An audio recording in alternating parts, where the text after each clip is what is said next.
nagabayaw sa kamot.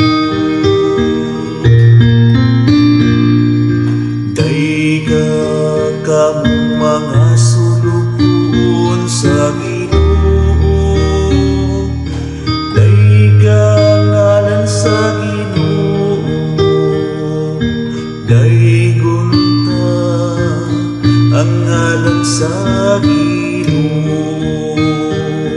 Karon ug hangtod sa kahangturan,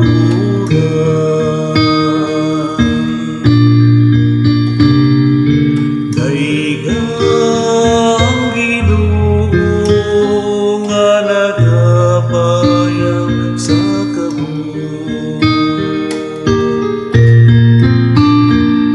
Labaw sa tanang kanasuran mao ang Ginoo, labaw sa kalangitan ang iyang imahayan. Kinsay sama sa Ginoo atong Diyos, nagipalingkod sa trono sa kahitasan, kung nagadungaw sa langit ug sa yuta nga nasa upo.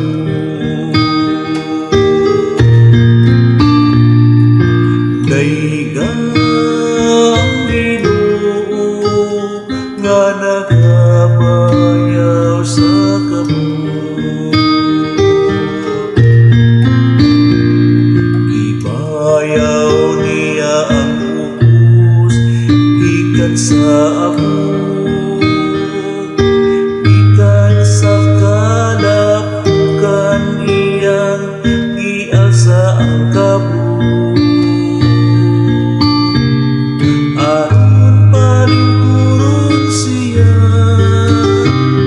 uban sa mga kadaguan, uban sa mga kadaguan sa iyang lungsod.